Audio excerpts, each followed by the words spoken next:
The moment I found the text messages, my world shattered into a million pieces, each one reflecting a different facet of betrayal. I never thought I would be the kind of man to find solace in the digital crumbs left behind by my wife, but there I was, staring at the screen of her phone, feeling an array of emotions that I struggled to comprehend. The messages were explicit, filled with terms of endearment that I had thought were reserved for me alone. "Can't wait to see you again, my handsome doctor," she had written, and my heart dropped. I had always believed that Sarah and I had a solid marriage, built on years of shared dreams and laughter. We had been together for nearly a decade, and while we weren't perfect, we had weathered storms that would have sunk lesser couples. I had seen her through her struggles with self-image, her desire for perfection that often felt insatiable. It was a part of her I had learned to accept, even embrace, as she sought validation from the world around her. Yet now, that very desire had led her into the arms of a plastic surgeon, a man whose profession revolved around enhancing beauty and feeding vanity. As I sat there, the weight of betrayal pressed down on me like a heavy blanket. I thought back to the signs I had ignored, the late nights at work, the sudden interest in her appearance, the way she had started spending more time at the gym. I had chalked it up to her desire to feel good about herself, to regain some of her youthful glow. Little did I know that it was more than just a personal journey. It was a gateway to infidelity. Anger surged through me, hot and consuming. How could she do this? How could she betray the vows we had exchanged with such care? I felt inadequate, as if I had somehow failed her. I was not enough to keep her satisfied, not enough to fulfill her desires. The jealousy bubbled beneath the surface, a monster waiting to be unleashed. It was maddening to think that this man, this plastic surgeon, had become her escape, her source of validation. I clenched my fists, my mind racing with thoughts of revenge. In that moment of despair, clarity began to emerge. I had to confront this situation, not just for myself but for our marriage. I thought about the perks she had been enjoying, free consultations, special treatments, and all the little luxuries that came with dating a man in the business of beauty. I had to take those away from her. It was a petty thought, but it was the only thing that made sense. If she wanted to play with fire, then I would ensure she got burned. As I contemplated my next steps, I felt a mix of excitement and dread. This was not the man I wanted to be, but I was driven by the need to regain control. I had to remind her of the reality she was trying to escape. I would make her see that she could not have it all without consequences. The decision was made. I would undermine her access to the very thing that had become a symbol of her infidelity. I took a deep breath, steeling myself for the confrontation ahead. I knew I had to play this carefully. I needed to gather evidence, to confront the plastic surgeon, and to make Sarah face the consequences of her actions. It was time to reclaim my dignity and to show her that I would not be a passive participant in her deceit. With my heart pounding in my chest, I prepared for the storm that was about to unfold, knowing that once I started this path, there would be no turning back.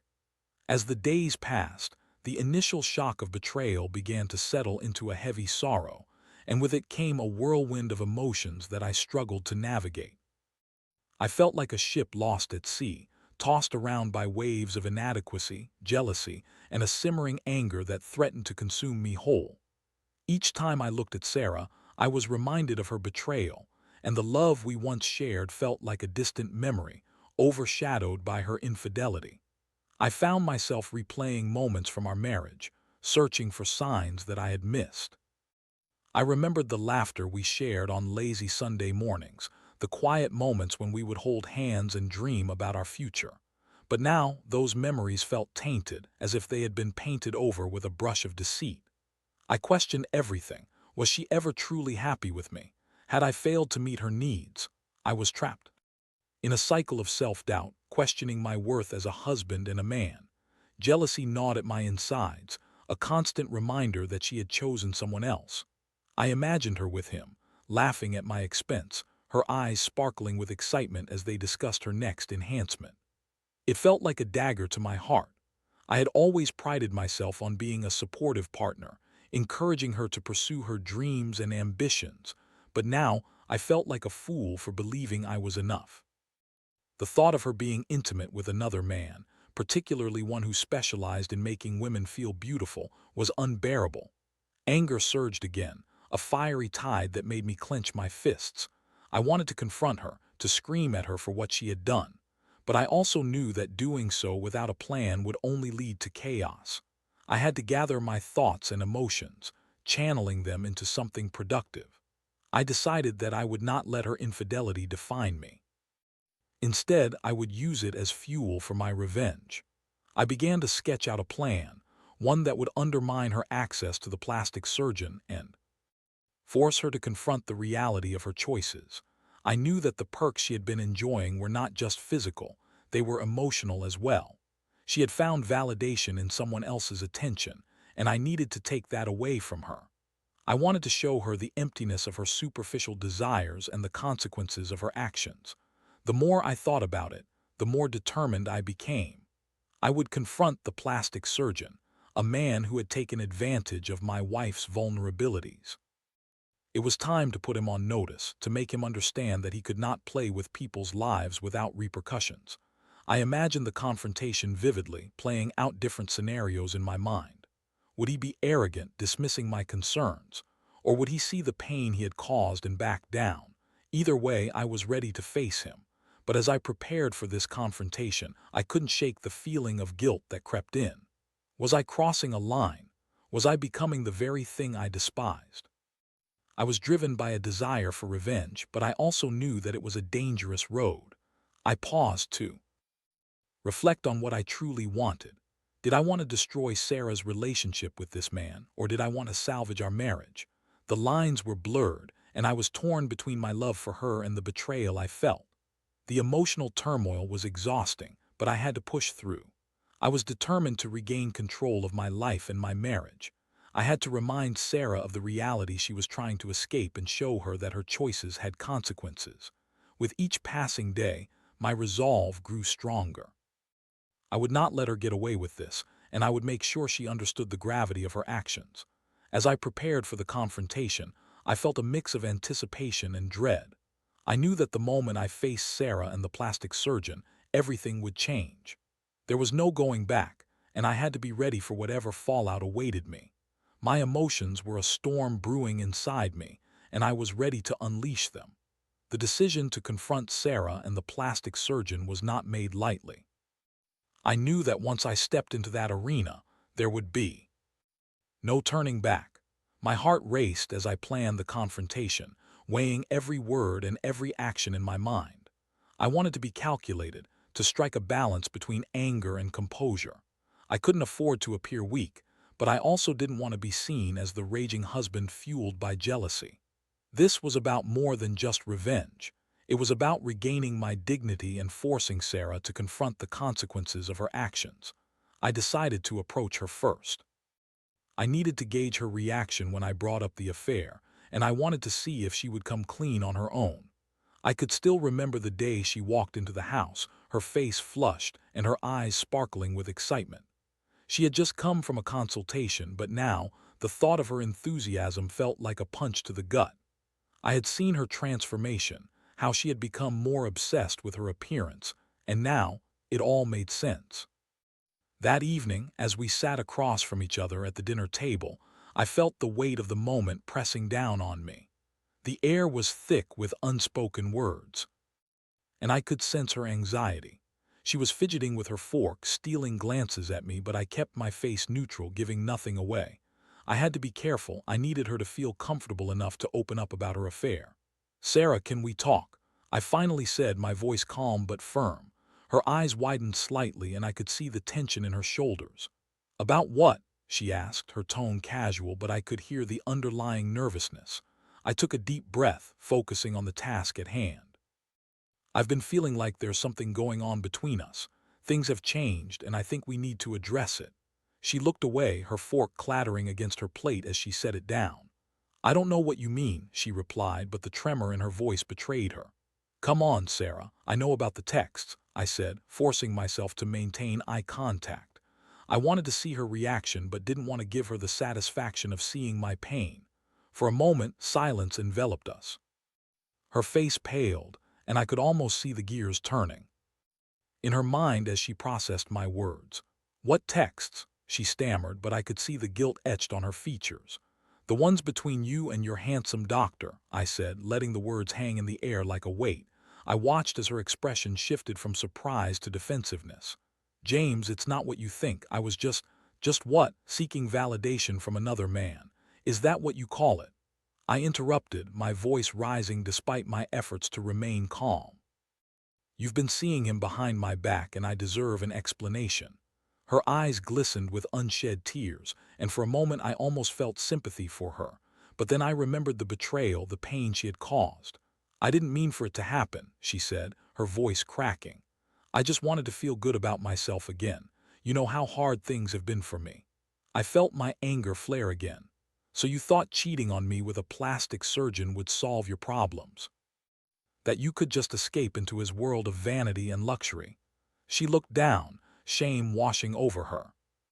"I didn't think it would go this far. I thought I could just get a little work done, feel better about myself." It spiraled out of control.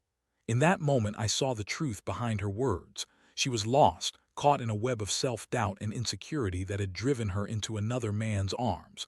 But that didn't absolve her of her guilt.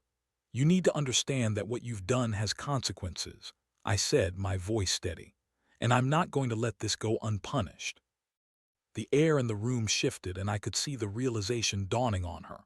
"What do you mean?" she asked, her voice trembling.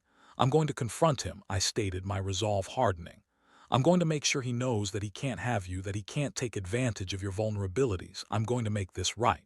Her eyes widened in fear, and I could see the panic rising within her. "James, please don't. It's not worth it. You'll only make things worse." But I was already committed. I had made my decision, and I would not back down. I needed to put an end to this affair and take away her access to the free perks she had been enjoying.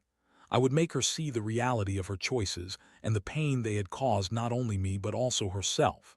As I prepared for the next step, my emotions swirled within me like a tempest. I was terrified of the confrontation ahead, but I also felt a flicker of determination. I would not be a victim in this situation. I would reclaim my power and force Sarah to confront the consequences of her actions. The next day, I would seek out the plastic surgeon, and I would make my intentions crystal clear. The next morning, I woke up with a sense of purpose that both excited and terrified me. I had spent the night tossing and turning, replaying my conversation with Sarah in my mind. I had exposed her betrayal, and now it was time to confront the man who had played a role in her infidelity. I knew that this was a pivotal moment.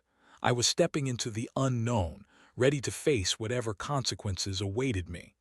I had done my homework on Dr. Thomas Reynolds, the renowned plastic surgeon who had somehow managed to charm my wife into his world of beauty and superficiality. He was a tall man with a charming smile and an impressive reputation in the industry. He had a knack for making women feel special, and that was precisely what had drawn Sarah to him. I could almost picture him now, his perfectly manicured appearance, the way he likely spoke to her with a mixture of professionalism and flirtation. I had to put an end to this. I arrived at his clinic, my heart pounding in my chest as I walked through the modern glass doors. The lobby was filled with women, all of them looking at themselves in mirrors or discussing potential procedures with one another. It was a world I had never been a part of, but now it felt like a foreign land where I was an intruder. I approached the receptionist, trying to maintain a calm exterior despite the storm brewing inside me. "I need to speak with Dr. Reynolds," I said, my voice steady. "It's urgent." The receptionist raised an eyebrow, clearly taken aback by my intensity. "Do you have an appointment?"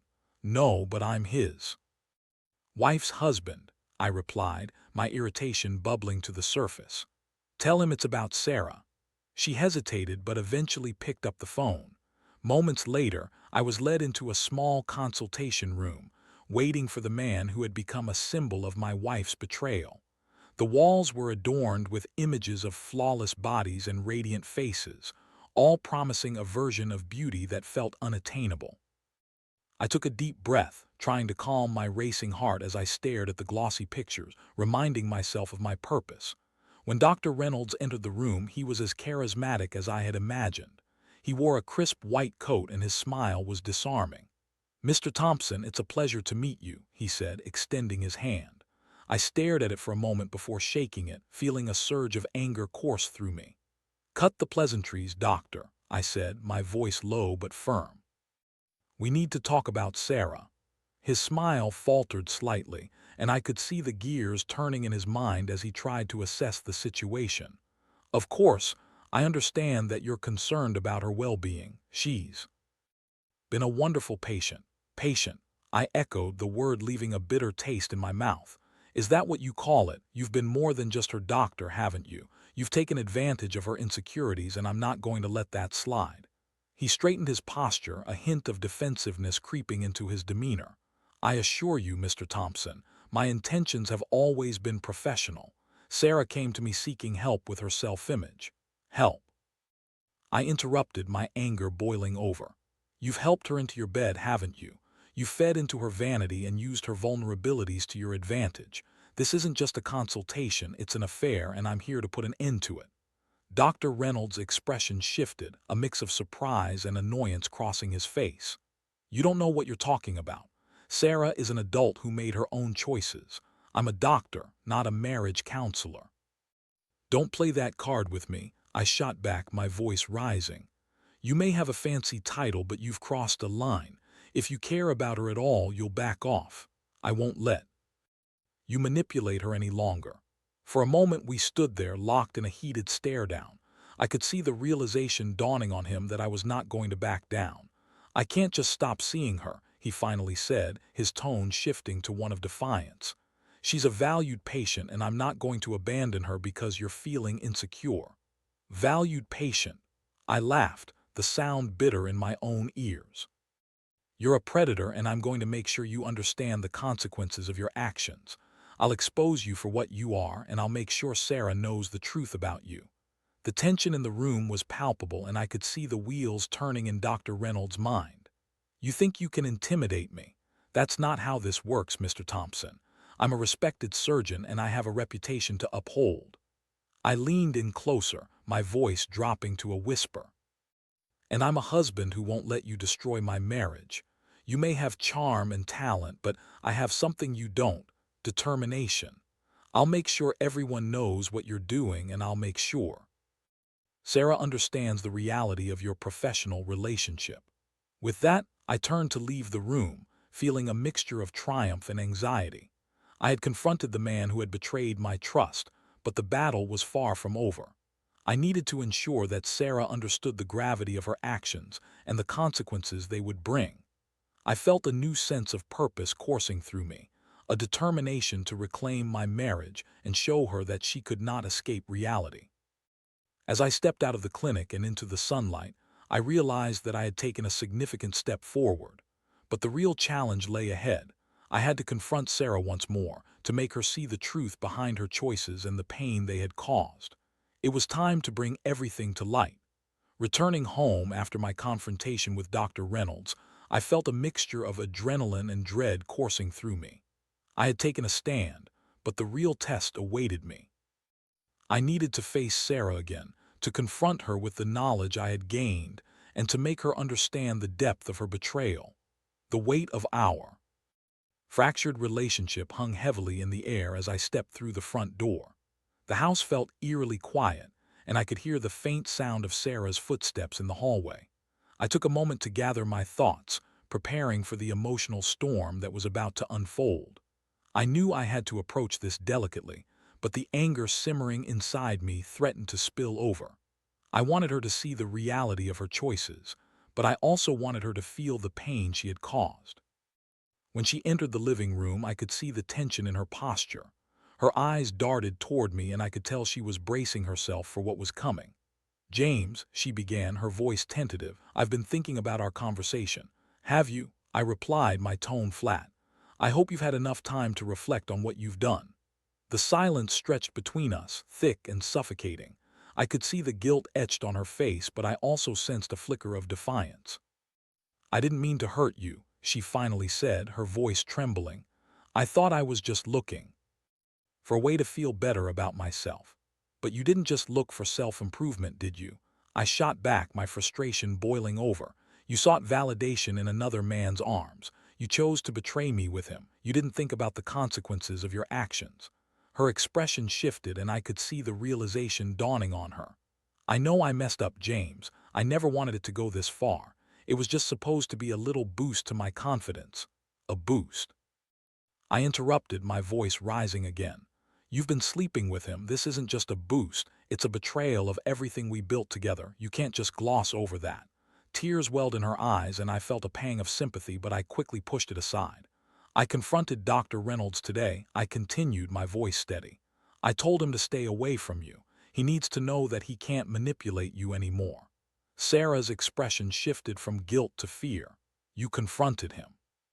Why would you do that? She asked, her voice rising in panic.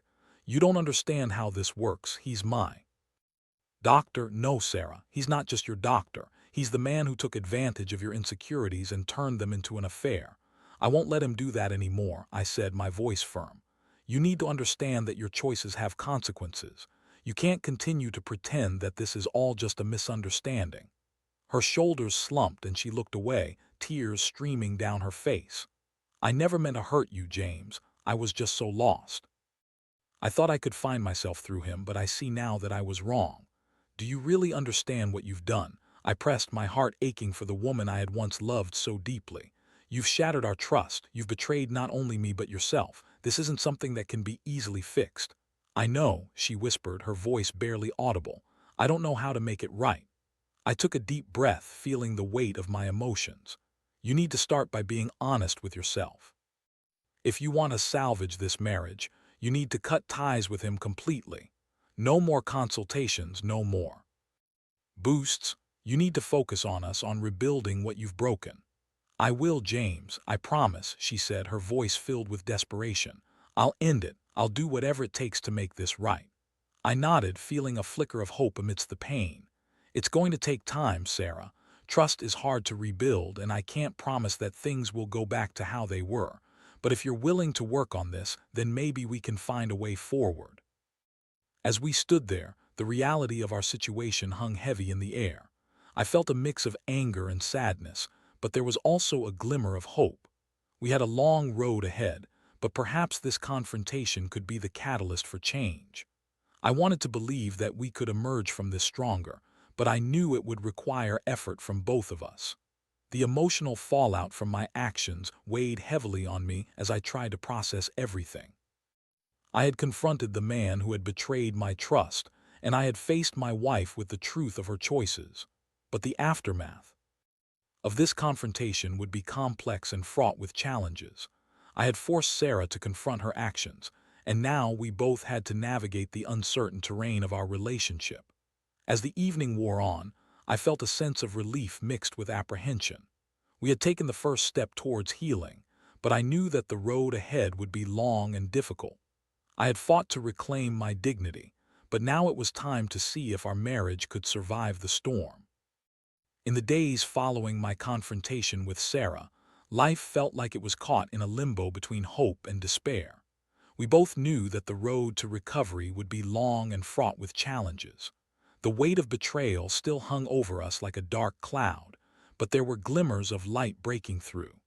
Sarah was committed to ending her affair with Dr. Reynolds, and I could sense her determination to make things right. For my part, I was determined to give her the opportunity to prove herself, but I also knew I had to protect my heart. The first step in our healing process was honesty.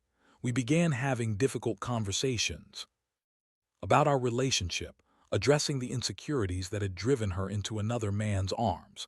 I listened as she spoke about her feelings of inadequacy, her desire for validation, and the overwhelming pressure she felt to maintain a certain image.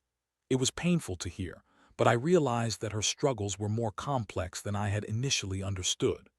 I thought that by enhancing my appearance, I could feel better about myself. She admitted one evening, her voice trembling. But I lost sight of what really mattered. I thought I could find happiness through someone else, but all I found was emptiness. Her vulnerability resonated with me, and I began to see the cracks in her armor. It was easy to place blame, to label her as the villain in this story, but I had to acknowledge my own shortcomings as well. I, too, had neglected her emotional needs, focusing more on my own frustrations than on the partnership we had built. "I'm sorry for not being there for you," I confessed, my voice thick with emotion. "I should have noticed the signs and been more supportive. I let my own insecurities blind me to your struggles." Through these conversations, we began to rebuild the foundation of our marriage, brick by brick. We sought counseling together, learning to communicate more openly and honestly. It was a slow process, but each session brought us closer to understanding one another. We began to unravel the complexities of our relationship, recognizing the patterns that had led us to this point. As the weeks turned into months, I found myself grappling with the remnants of my anger. I had confronted the man who had betrayed me, but the emotional scars remained. I struggled to let go of the images of Sarah with Dr. Reynolds, their laughter echoing in my mind. It was a constant battle between love and resentment, and there were days when I felt overwhelmed by the weight of it all. One evening, as we sat on the couch together, I took a deep breath. "I still have a lot of healing to do," I admitted. "I don't want to hold on to this pain, but I need you to understand that it won't happen overnight." "I understand," she said softly, her eyes filled with empathy. "I'm willing to do whatever it takes to earn your trust. Back, I know I shattered it, and I'm so sorry for the pain I caused you." Her sincerity struck a chord within me, and I realized that forgiveness was a journey, not a destination. It would take time, and there would be setbacks along the way, but I was willing to work through it with her. We were forging a new path, one built on transparency and understanding. As we navigated this new chapter of our lives, I began to see the woman I had fallen in love with once more. Sarah was showing up for me in ways I hadn't expected. She was engaging in self-reflection, working on her self-esteem, and prioritizing our relationship. I could see her commitment to growth, both as an individual and as my partner. One day, as we walked hand in hand through a park, I felt a sense of peace wash over me. The sun was shining, and the world around us felt vibrant and alive. I realized that while the scars of betrayal would always be a part of our story, they didn't have to define us. We were both learning and evolving, and I felt a renewed sense of hope.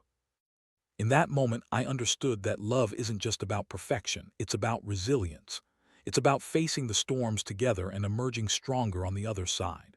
We had fought hard to reclaim our marriage, and although the journey ahead would be filled with challenges, I was ready to embrace it alongside Sarah. As we sat on a bench, watching the sun set over the horizon, I turned to her and smiled. "I'm still here, and I want to move forward with you," I said, feeling a sense of clarity. "Let's keep working on us, one step at a time." She squeezed my hand, her eyes shining with gratitude. "I promise to keep fighting for us, James. Thank you for giving me the chance to make things right." And in that moment, I realized that despite the pain we had endured, we were finding our way back to each other. We were learning to navigate the complexities of love and betrayal, and while the journey was far from over, I felt hopeful for the future. Together, we would redefine our love story, one filled with resilience, understanding, and the promise of a brighter tomorrow. As the last rays of sunlight dipped below the horizon, I knew that we had both emerged from the darkness, ready to embrace whatever lay ahead. The journey of healing had begun, and together, we would forge a new path. And in that moment, I understood that true love is not just about avoiding pain, it's about choosing to heal together despite it.